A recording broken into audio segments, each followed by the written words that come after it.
Hello everyone and welcome back to Ejector Productions. Six Flags is probably in deep trouble, and today I want to talk about what I would do in their shoes. This is what I would do for Six Flags.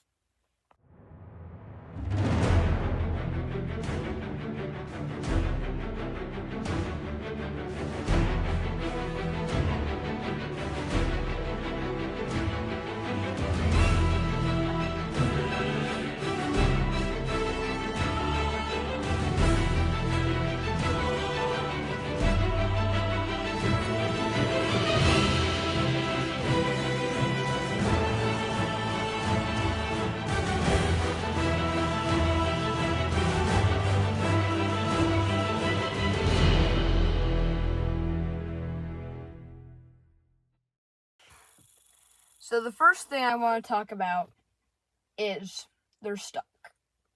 So basically, in the past week or so, their stock has crashed 20%. That's not a good sign. That means their company has basically gone down.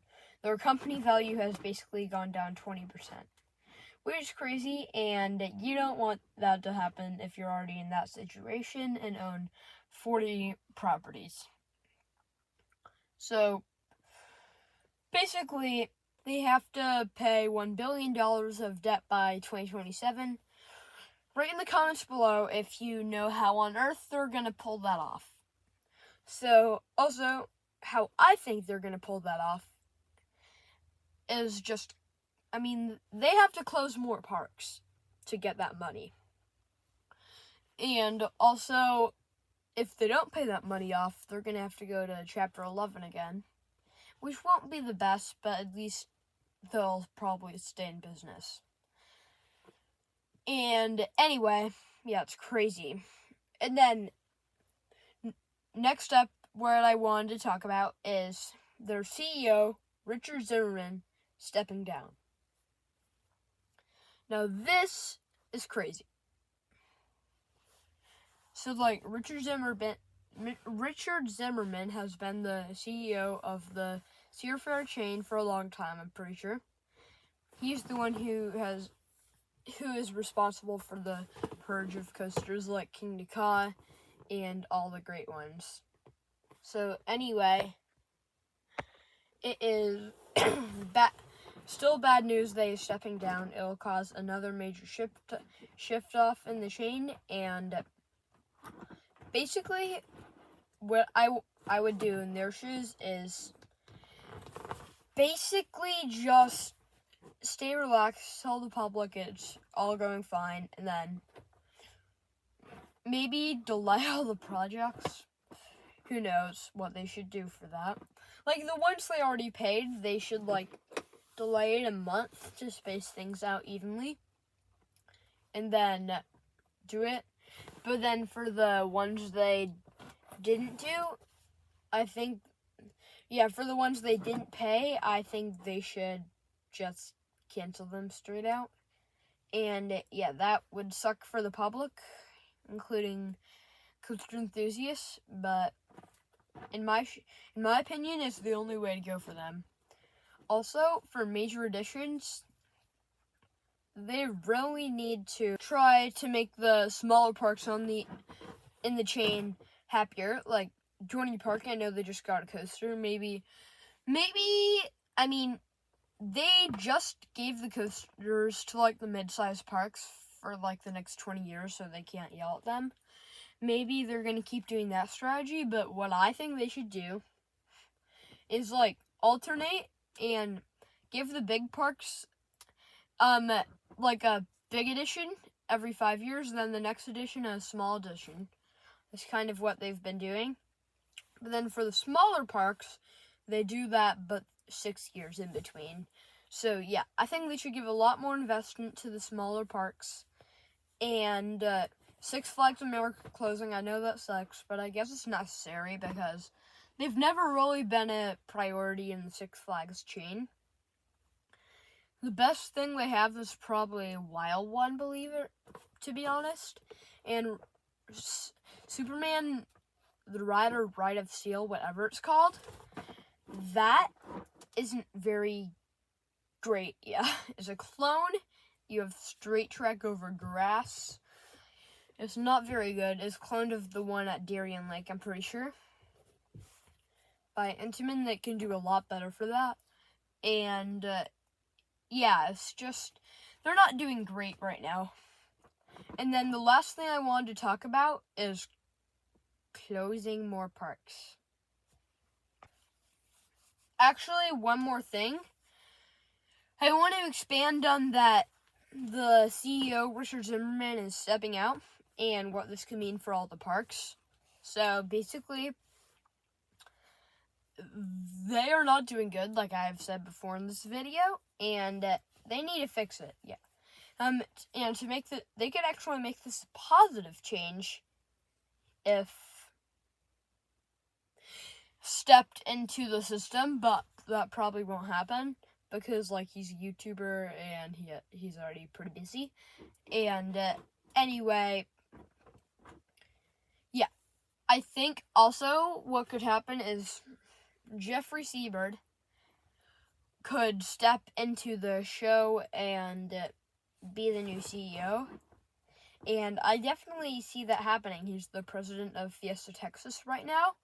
They're one of their main priorities. And remember at the beginning of the merger when they said they wanted to expand in these 6 parks?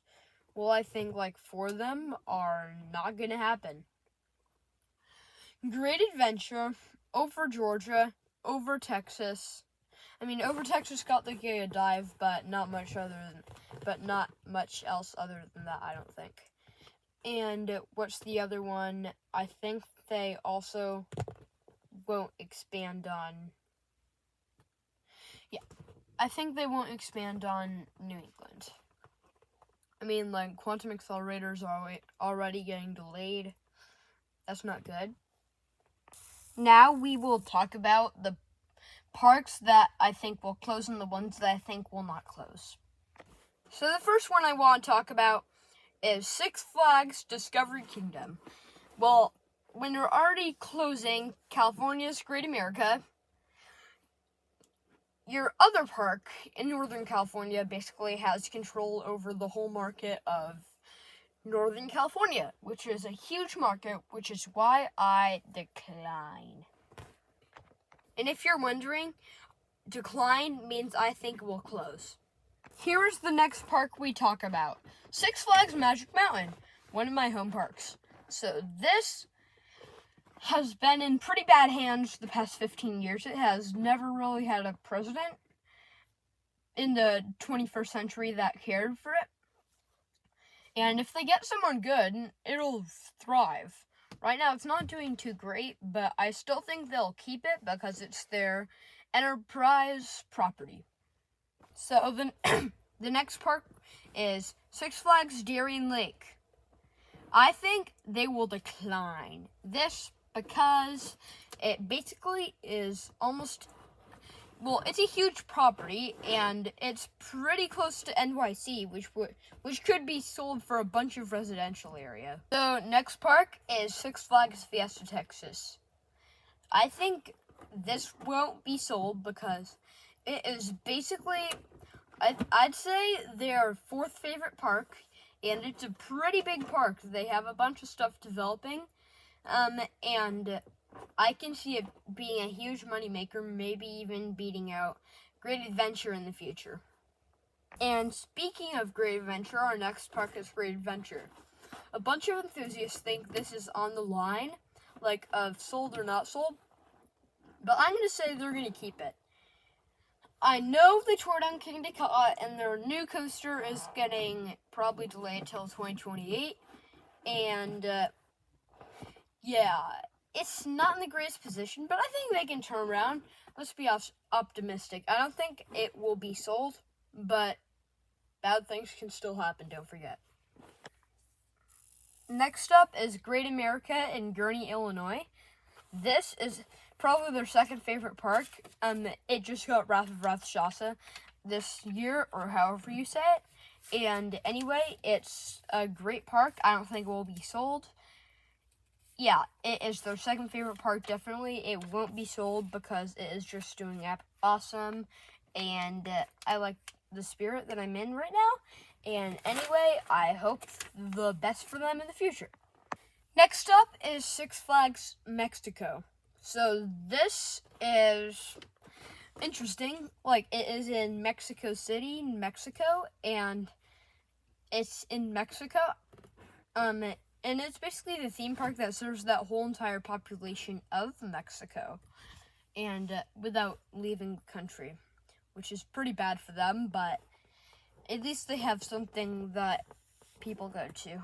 It definitely doesn't get a lot of stuff, but let's say it's pretty popular. And that is why I will not sell it. It will keep on going. Next up is Six Flags New England. Now, I just made a visit here this summer, and everything was going great. It was like a great vibe, very cute park. I liked it a lot. They have my new favorite coaster, but from a logistics standpoint, it's in the middle of a small town in Massachusetts. I don't think you would get much from that sale, and that is why I do not think they will sell it. Next up is Six Flags Over Georgia.